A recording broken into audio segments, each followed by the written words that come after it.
tourner avec Jean Gabin comme partenaire, c'est déjà une référence pour un jeune comédien. Quel profit personnel en avez-vous tiré?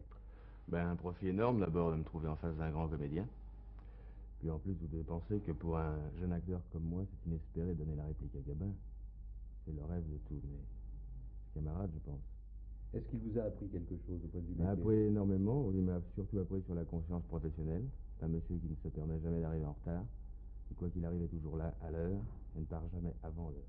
Quels étaient vos rapports avec lui en dehors du travail? Alors les meilleurs. Meilleurs, vraiment, c'est un homme sympathique, charmant, en dehors du fait que c'est un grand comédien. Et c'est un plaisir de travailler avec lui.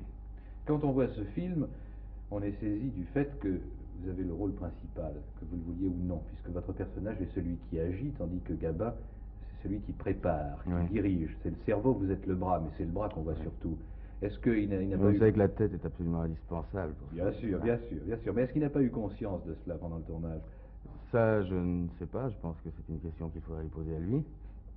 Mais de toute façon, il ne l'a jamais laissé paraître. Oui, parce que vous n'ignorez pas qu'à partir d'un certain moment où un comédien atteint un grand standing, il tient à conserver ce standing. Oui.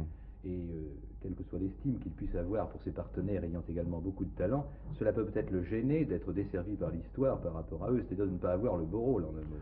Non, je ne pense pas. On ne peut pas dire que Gabriel n'ait pas le bon rôle. Mais de toute façon, à mon avis, quels que soient les rôles et quel que soit le résultat, on donne toujours la réplique à Gabin. Vous êtes en ce moment au seuil d'une carrière internationale que vous aviez mal débuté, ce n'est pas de votre faute, avec Marco Polo, Oui. ce film dont on a beaucoup parlé, qui n'a pas vu le jour et qui, je Je crains... pense qu'on n'en parlera plus, mais On enfin. n'en parlera plus, je crois qu'il ne verra malheureusement pas le jour.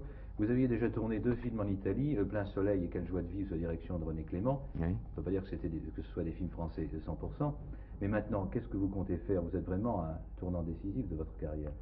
Bien maintenant, dans l'immédiat, je vais faire un film sous la direction de Christian Jacques, La Tulipe Noire, en Espagne, en Italie.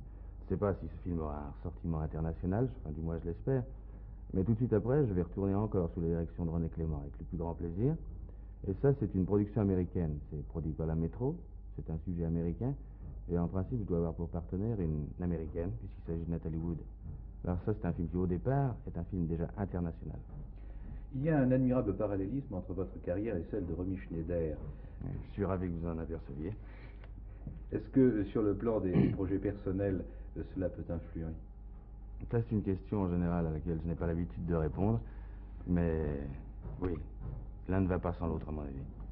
C'est-à-dire que vous pouvez mener les deux de front. Tout à fait. Avec beaucoup Enfin, de c'est ce qu'on espère. Avec beaucoup de Oui. confiance.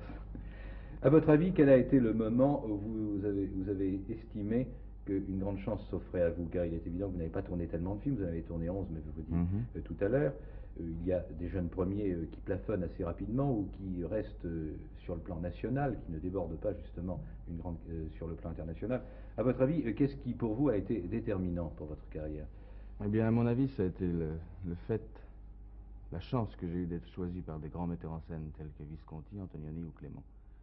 Ça a vraiment marqué un point décisif dans ma carrière. Et parce que pour moi, un film, avant tout, c'est un metteur en scène.